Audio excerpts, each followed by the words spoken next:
Hey, howdy. I have a guest, Paul Hinman from Alberta. Paul, you are the leader of the WildRose Independence Party. Good morning. Good morning, Brian. Great to see you. Yeah. Well, you know what? We want to talk about Alberta, want to talk about your party.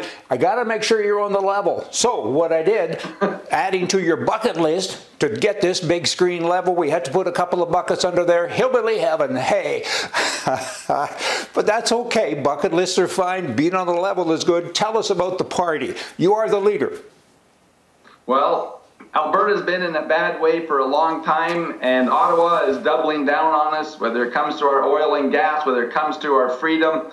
All of those things, literally our freedoms are being stripped away from us, and there's only one solution, and that's to stand up for ourselves and to say the status quo in Ottawa, they've got to go.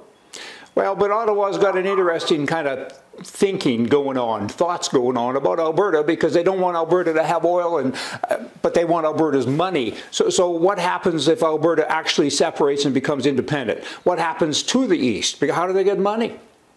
Well, first of all, they print their own money. We don't send enough for what they spend, and I don't know that they'll notice if we're gone, as long as we do it quietly and don't want to make a big scene and get in a fight. We just want to take the necessary steps to exercise our full autonomy and then have Albertans vote on to becoming a sovereign nation. Now, is it legal to separate? Quebec tried it. Is it legal? Has anybody ever ruled on this? I'll ask you this: is it legal to be abused and to be broken and dysfunctional and to spend other people's money and to tell them what they can and can't do and all of that? Is that legal? Of course not. Is it constitutional? And you know what? Bad laws should not be obeyed. I mean, that's my position in life, and I get it. I'm just wondering about Quebec when they tried to separate. I'm thinking that the Supreme Court said it was okay. Is that not? Again, it doesn't matter to me, but I'm interested to know what the Supreme Court said. Well, the Supreme Court said it needed to be a clear question, said it needed to be a majority. They never said what size of majority. But I see Alberta as we take the steps to exercise our full independence, and we can go through those 6 major steps if you want quickly. But when we take those steps, we'll be independent. And then it's just a matter of a vote. And how can they keep a group and an individual in a province the Supreme Court allowed that a province could vote and could leave on a clear question and a majority vote. Yeah. Well, you know what? It's an abusive relationship, isn't it? I mean, Alberta's being abused and has been for a long time. And I think in any kind of relationship, you go to counselors, you try to keep it together for the kids, and eventually you pack and you move. Is that kind of where you are?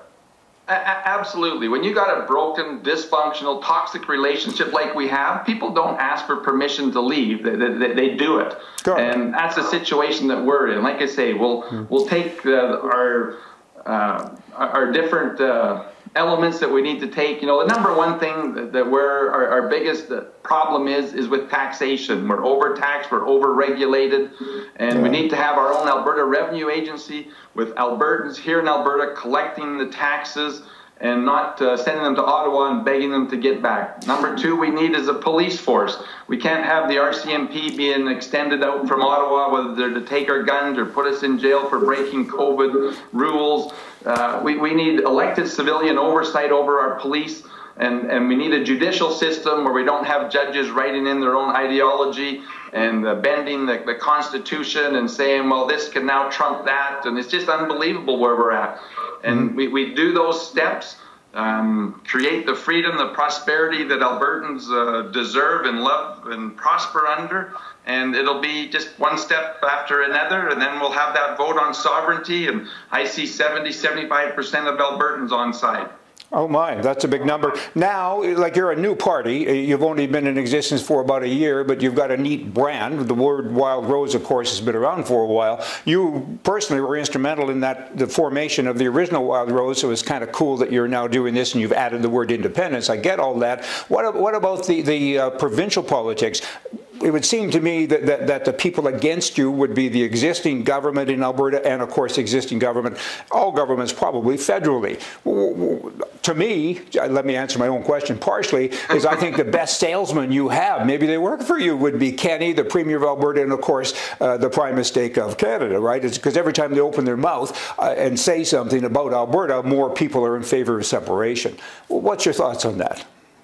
They're the gift that just keeps on giving. I mean, we saw, we see this new just transition that's coming in. Yesterday, supposedly Premier Kenney showed his indignation when a senator was just appointed when we wanted to have a Senate election this fall. I mean, the poke in the eye is just constant, and it's the gift that keeps on giving, both from Jason for doing nothing when he promised he'd stand up to Ottawa, and for Justin to continue to choke us and kick us when we're down. They just don't stop, and like I say, as it becomes more toxic, more dysfunctional, you look at the money that they're spending and what that does for every Albertan. It's borderline criminal, Brian, that they shouldn't be allowed to do it, but they carry on at an accelerated rate.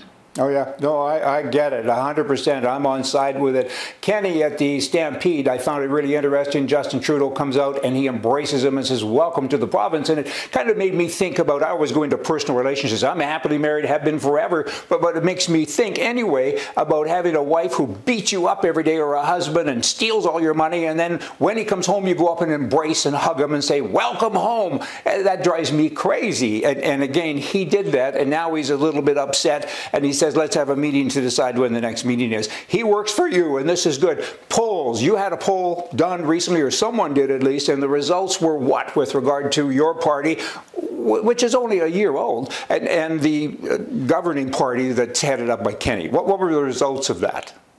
Well, it was the Angus Reid, which is, pretty renowned pollster, was the last one. We've had three, one in January, one in March, then this one in June, and we've gone from 9 to 16 to 20% support across the province. But you got to realize that in the big cities, Calgary and Edmonton, we're at 9%, and we're basically at 30% in rural Alberta. It's very exciting, and we're on the right track. And as you said, we just keep getting attacked viciously by Justin and Jason.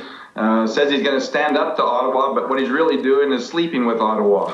No kidding. And a bad relationship. So he's a Federalist, Kenney, and again, you know what? I watch him in action, it makes my head ache. Give me one example. I've asked this question to many people in Alberta. Give me one example of something that Kenney has done that's conservative. Do you have one?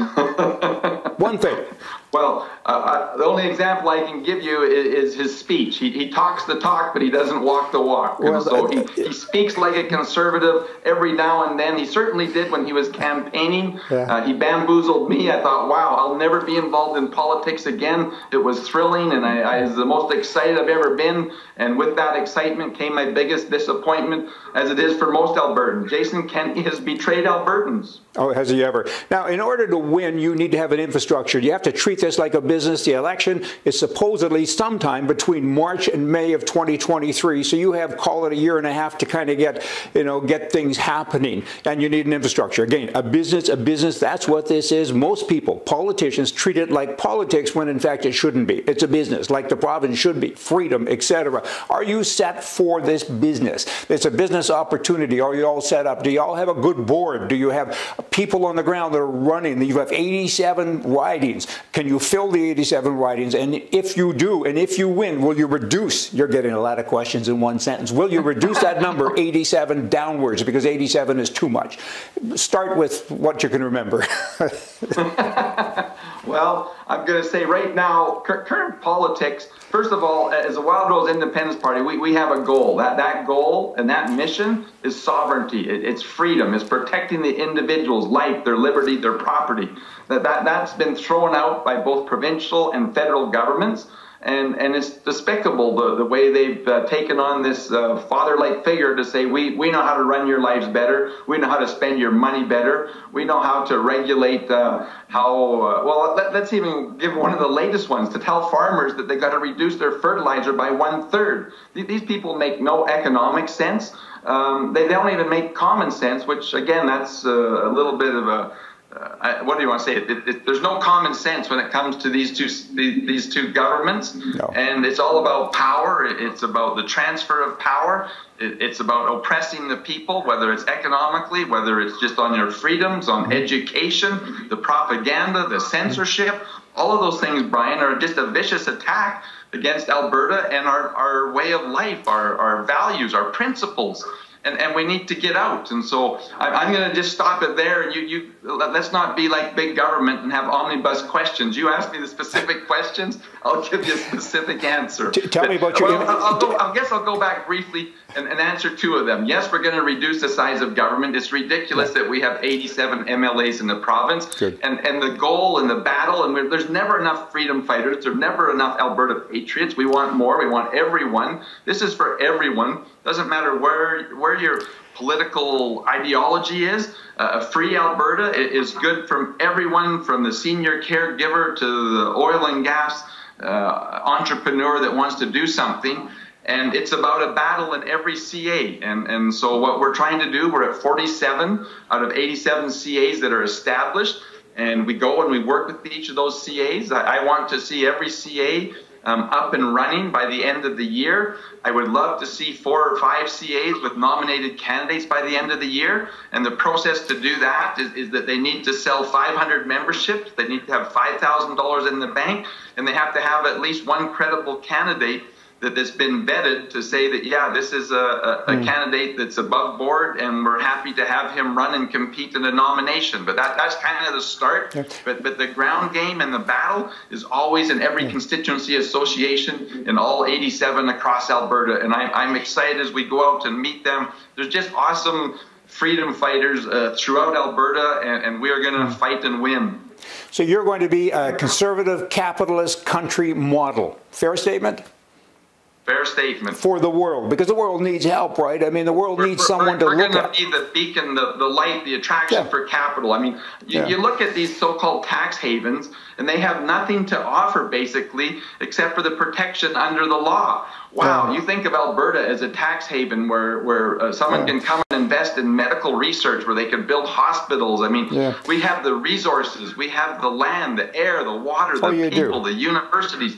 The sky's the limit for us. We have so much that we can do here if we just get government out of the way of the entrepreneur, open up our doors to capital, bring it in here, invest. It's exciting, Brian. Well, it's exciting, Paul, but you know what? It's good talk, and you know, talk is cheap, takes money to buy whiskey, right? And what you need here is something different than the norm, which is healthcare and abortion. And you need freedom talk and give me this and get rid of the red tape and blah, blah, blah. There's a whole long list of things that can be done that are different. I know you have a lot of those things that right now they're not kind of open for public consumption, call it. And so I'm looking forward to seeing that. What's your website?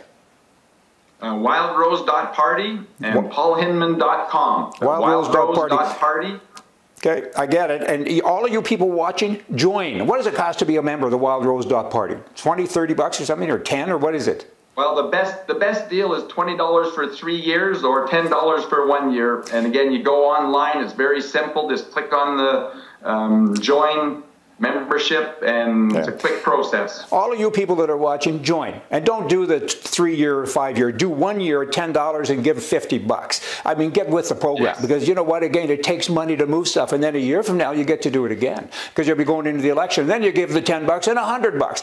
It takes money to drive a machine. It needs gas. And I'm just... And you got to remember, here in Alberta, you get a great tax credit, which you need to realize the first $200, what you're really doing, if you're a taxpayer, you're transferring $150 of Jason Kenney's government money to the WildRose Party to fight for freedom. And it only costs you $50 out of pocket. So please consider that. Give us 50 cents a day. It'd just be wonderful if you sign up and give that $15 a month, which costs you $11 a month out of pocket. And you will be just really pleased with what you see your investment do for fighting for your freedoms. No kidding. And one final little point or note, I guess, all of you people watching, is that my family, I'm 7 generations of Alberta people on both sides, mother and father. That's a lot of folks. Hey, my family's donating big money, as in thousands and thousands of dollars. There are limits. I think you can only go to $4,000 and some odd dollars, whatever. Step up, because we need to buy freedom. And to buy it, you got to work hard at it. That's all I got, Paul. Let's talk again. Let's get together sooner than later and do this again, because you know what, people need to hear updates all of the time. And is this just right for Alberta? Yeah, kind of, but it's also right for Canada, because Canada will be better as well once they have some competition from within. It's better for everybody, east, west, etc. Right? 100%. And it ain't right and left, it's right and wrong, and you're right. See ya. Right, 100%. See you next time. Freedom is always the answer. We want maximum freedom and reduce the size and scope of government and peace, prosperity, the best place to raise, live a family, to work. We have the future in front of us, but we got to work to get it. Paul Hinman, thanks so much. WildRose.party. You all have a good look, and we'll talk to you, Paul, again soon. See ya. Thanks, Brian, and keep up the good work. You're doing the right thing. I get it. Thank you.